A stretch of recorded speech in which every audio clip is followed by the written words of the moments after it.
Welcome to the deep dive.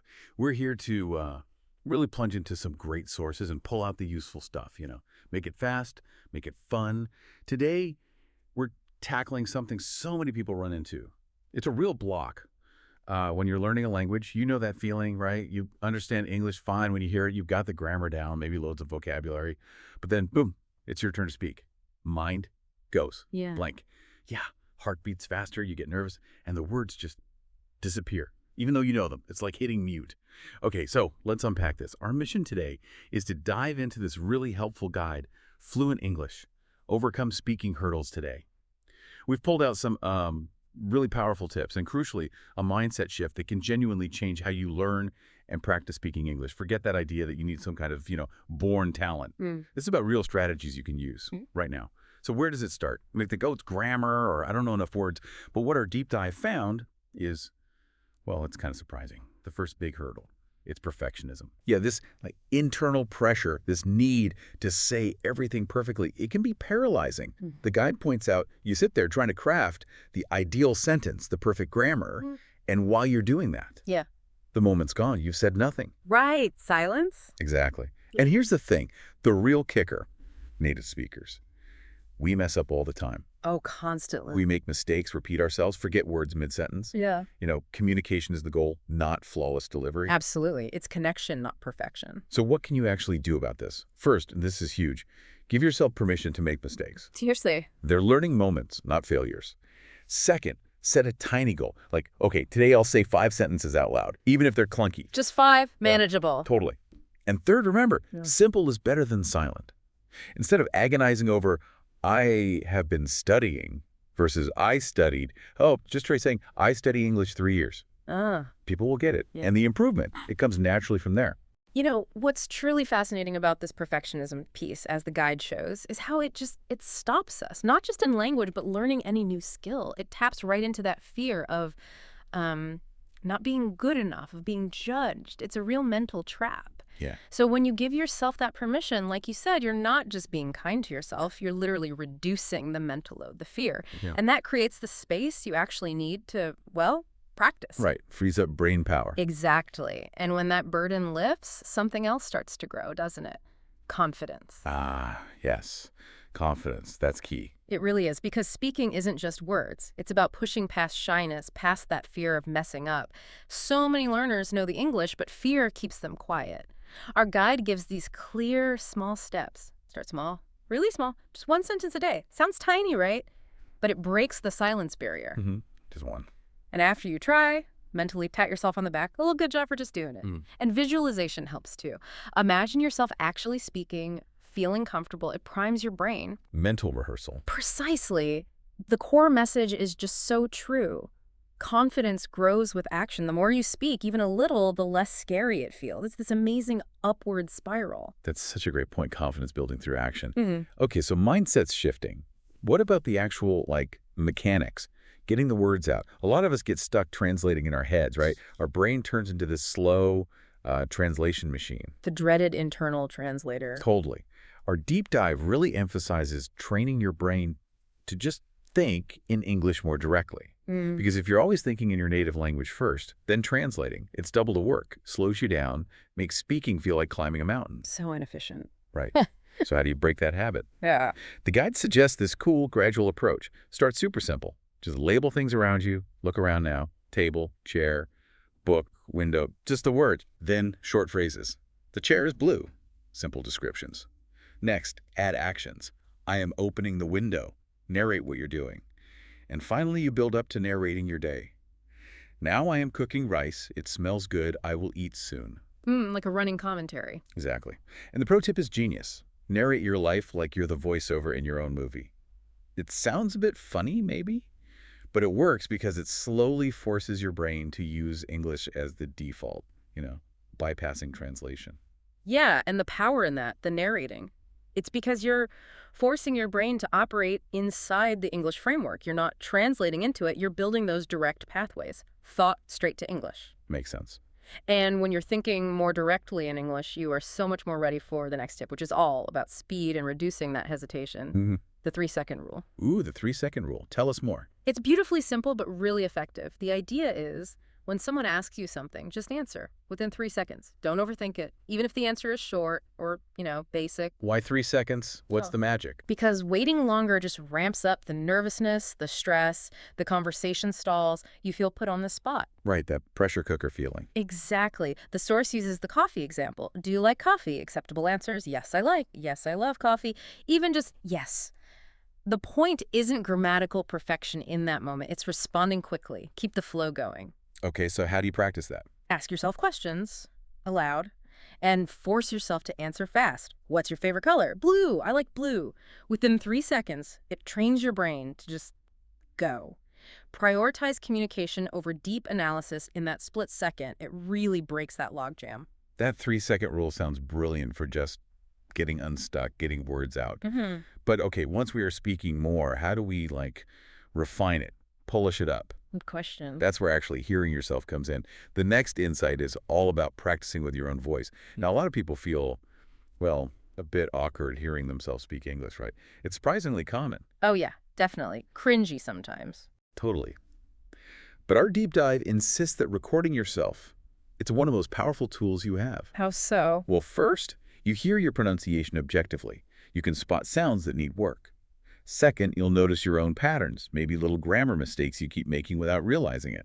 And third, you can compare yourself to native speakers, not to beat yourself up, but to hear the rhythm, the intonation, the word stress you want to aim for. Makes sense. Concrete feedback. Exactly. And the method is easy. Grab a short text paragraph, news bit, something you wrote, record yourself reading it, then listen back. Critically, but kindly. Was it clear? Any tricky words? Then do it again. Try to improve just one thing. And repeat. Yep. And the bonus tip, save those recordings. Listen back after a month. You will be amazed at your progress. It's a real confidence booster. That recording idea ties in nicely with the next point, actually. It's about making the language feel more alive, more natural. Our guide talks about telling small stories. Grammar exercises are fine, but they don't always translate to real conversation. Stories do. How do stories help specifically? Well, think about it. When you tell a story, even a simple one about your day, you're naturally connecting vocabulary, grammar, emotion. Mm-hmm. It brings the language to life. You're using tenses without thinking about rules, just telling what happened. Right, it provides context. Precisely.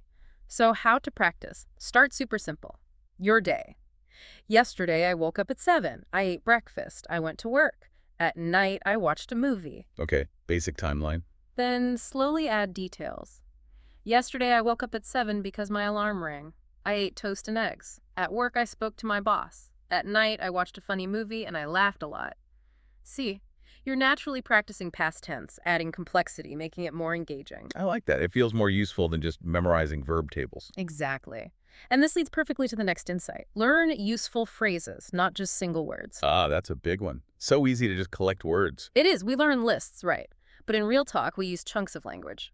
Phrases. Can you give an example? Sure. Instead of just learning hungry, learn the whole phrase, I'm really hungry, let's eat something. Mm-hmm. Or instead of just busy, maybe learn, sorry, I'm a little busy right now. Can we talk later? Got it. Complete thoughts. Exactly. The guide really pushes this because phrases make you sound more natural and they help you respond faster. You're grabbing a ready-made chunk, not building from scratch every time, like Lego blocks versus pre-built sets. Pre-built sets, I like that analogy. Okay. Okay, so we've got mindset, internal practice, storytelling, phrases. Mm-hmm. But what about the classic excuse? I have no one to practice with. The isolation effect. Yeah, it's a real feeling for a lot of learners. But the great news from this deep dive, being alone, not an excuse anymore. Okay. Our next big insight is finding speaking opportunities, even if it's just you. How does that work? Well, several ways. First, technology is your friend.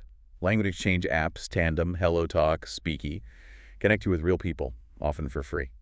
Second, AI. There are chatbots now with voice features. You can chat with an AI partner anytime, zero judgment. Third, shadowing. This is cool. Listen to a short English clip, pause, and repeat exactly what was said. Mimic everything, pronunciation, rhythm, intonation. Like being a parrot, but a smart one. Exactly. Trains your mouth and ears together. And finally, simple but effective. Mirror speaking. Just talk to yourself in the mirror for a few minutes. About anything. It feels weird at first, maybe, but it really builds confidence and reduces self-consciousness. Just you and your reflection. Okay. Lots of options there, even if you're solo. But why is just surrounding yourself with English, even passively, so important for speaking? Ah, good question. It comes down to input, really. To speak well, you need to listen well. The more English you hear, the more its natural patterns and rhythms sink in. It's about building that intuitive feel for the language. So our next principle, surround yourself with English. Make it part of your environment. Yes. Weave it into your daily life. Listen to English podcasts, audiobooks, music while you commute or do chores. Watch movies or shows in English. Maybe first with subtitles, then try without. Push yourself a bit. And a fun one from the guide. Repeat lines you like from TV shows. Try saying them the way the actors do. It's active listening. I can see how that helps internalize phrases. Definitely. The source uses a great analogy. Think of it like music. Listen to a song enough times, you start singing along. Same with language, you absorb it. Okay, so we have mindset shifts, practice techniques, ways to find opportunities, surrounding yourself with input. With all these strategies, what's the one thing that really ties it all together? The thing that unlocks fluency. The ultimate secret weapon. And that brings us right to it. The real secret, the absolute game changer highlighted in fluent English. It's simple, but it's everything. Be consistent. Ah, consistency. The magic ingredient. Totally. The guide is emphatic. Consistency beats talent, memory, even perfect grammar knowledge. It's the daily grind, that persistent effort that makes the real difference. Not the occasional marathon session. Exactly. Think about it. 10 minutes of speaking practice every single day is way more powerful than cramming for 2 hours once a week. That daily touch keeps it fresh, builds momentum, makes it a habit. Right, integrates it into your life. And the deep dive even offers a super practical plan, a daily 30-minute routine. Totally doable, like 10 minutes talking to yourself or recording, 10 minutes listening to a podcast or video, and 10 minutes repeating sentences out loud, shadowing maybe, or those useful phrases. Broken down like that, it seems much less daunting. It really is, and the promise is clear. Do this every day, consistently, and you will see huge progress in a few months. It's about making it a non-negotiable part of your rhythm. Makes perfect sense. It's the compound effect. So, wrapping this up, what does this all mean for you, listening right now on your own English journey? This deep dive into fluent English, overcome speaking hurdles today, really shows us speaking English doesn't have to be terrifying. The big message, stop waiting for perfection. Start thinking in English, even a little, and speak every single day, even just a bit. That's absolutely it. Every attempt you make, no matter how small it feels, is progress. Every mistake, that's just learning. It's data. Right. Data, not failure. Exactly. Every word gets you closer. And the provocative thought from the source, the one to really sit with, is this. Don't wait until you feel ready. Start speaking now, because once you do, it truly changes everything. Wow. That's powerful, isn't it? Don't wait until you feel ready. Start speaking now. So maybe today, just think, which one of these tips could you try? Narrate your walk home. Try the 3-second rule in your head. Just take that first small step. We're really glad you joined us for this deep dive. Until next time, keep learning, keep growing, and definitely keep speaking.